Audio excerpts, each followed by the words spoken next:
complex is going to burn. And there's a good reason we're burning this. Here I am setting up a whole bunch of GoPros to try to get ready for igniting 350,000 laser-cut pieces of cardboard and film it in slow motion to help us understand these Western fires. So when the lights go out, you don't move. Gasoline. The reason they're doing this is that it is extremely important to understand fire, maybe now more than ever. So let me back up to why we're doing this.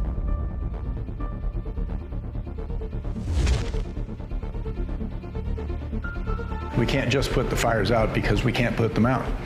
We've tried that now for a century and it doesn't work. It just makes the next one worse. You may see a place like this and think, total devastation. And it's not your fault for thinking that. It's probably how it was portrayed in the media. Destroying entire town, they are beyond our control. The worst in the world. The amount of destruction is staggering. That climate change has turned devastating wildfires into an annual event in California. But that depiction is, as we've learned from countless experts over the last 2 weeks, not the whole story, and not how you should think about wildfires.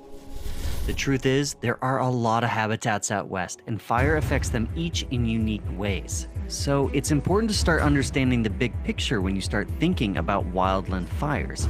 But first, to the very beginning. To help us understand what is happening out west with these massive, destructive fires, Haley and I started calling the experts. And what we learned is that the story of fire out west is complex. So to help us understand all of this, we planned a road trip. Road trip time! The goal of our road trip was to see as many forests as we could and meet experts around the region to help us understand the role fire plays out here. First destination was to find the forest burned by the now famous Great Fires of 1910. And at the heart of what is known as the Big Blow-Up, the logical first place to stop, the city of Wallace. Hi, Sarah. Hi. Good. Haley and I are in this cute town of Wallace, Idaho, which was completely destroyed by the 1910 fires. You can see how much damage this fire actually did. Let's send up the drone and see what the surroundings look like now. What we found was a small town surrounded by a dense forest, with every single tree just over 100 years old. So everything we see behind us now, that's all new growth since 1910. And to help us put these historic fires and the forests around Wallace in perspective, we met up with historian Diane Smith. This is Wallace, and here are your fires. All of this is the 1910 fires. This is not that unusual. The fact is, it just was at a time in our development as a country.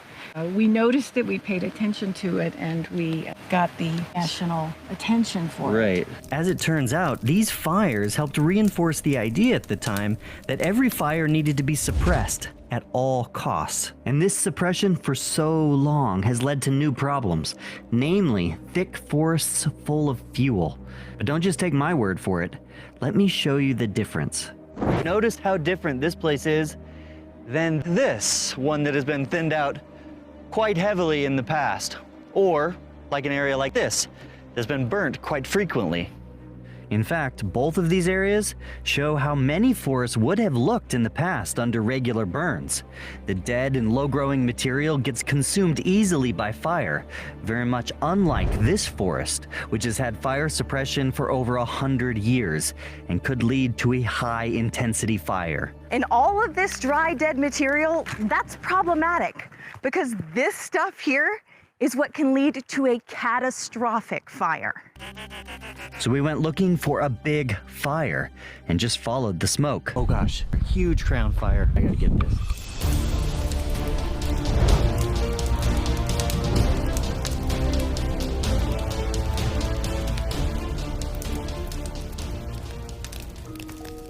And nobody knows that better than the people that work in this particular forest. There's green coming back, and I guess I've gotten somewhat used to it, and I still have hope that the entire Sierra Nevadas won't look like this, that we can maybe get ahead of it.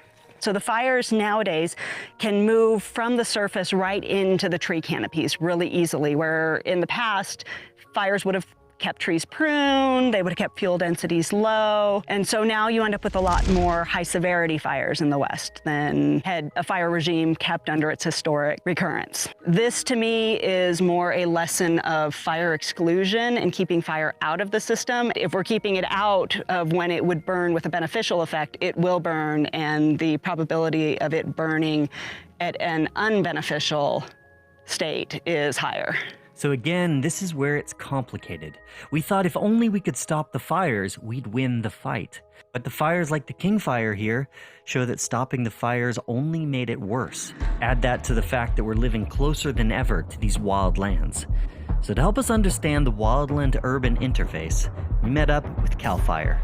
And as we were pulling up to this neighborhood, one of the residents quickly came out to tell us about the latest fire.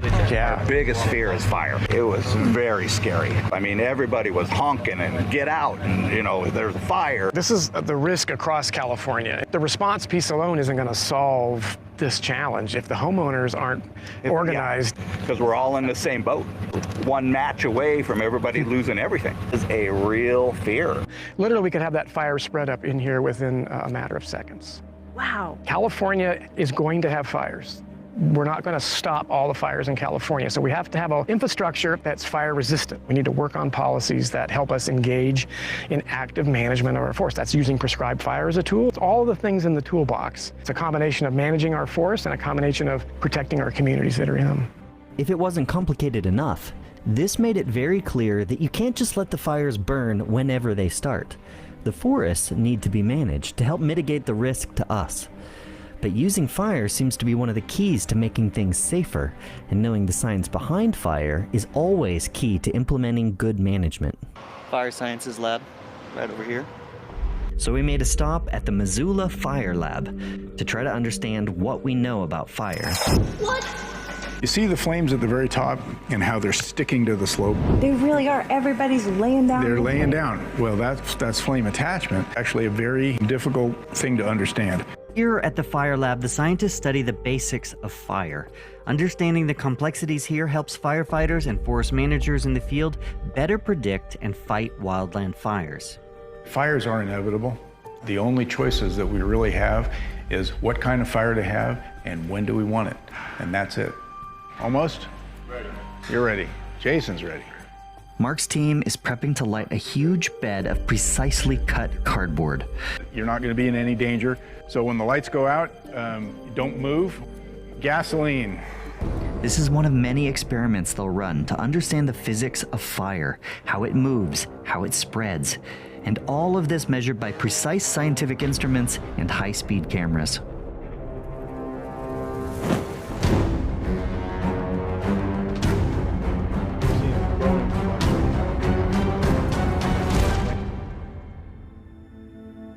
Tens of thousands of pieces of cardboard up in flames in mere seconds.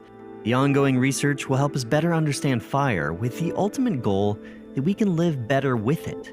But can we do that?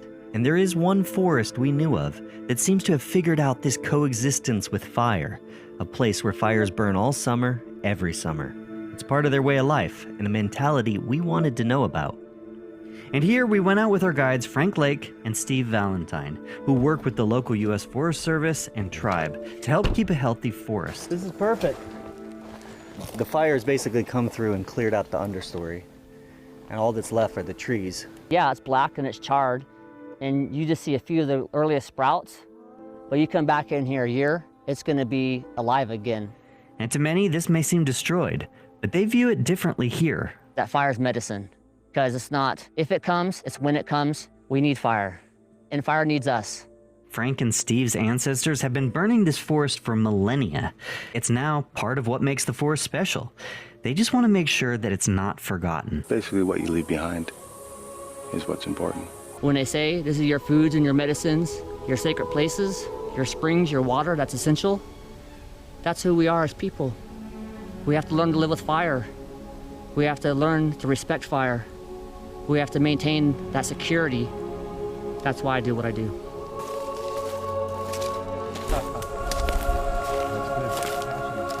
Haley and I have learned a lot on our journey. We learned that fire is complicated, It's not as black and white as we make it out to be, but it is an integral part of our forests.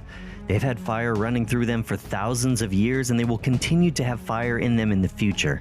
And we can't put the fires out. We have to decide what kind of fires we want to live with, and that is why we need to work with these fire crews from all the agencies around the country. We also need a public who's ready to learn to live with fire. A healthy forest, you see, is a forest that lives with fire.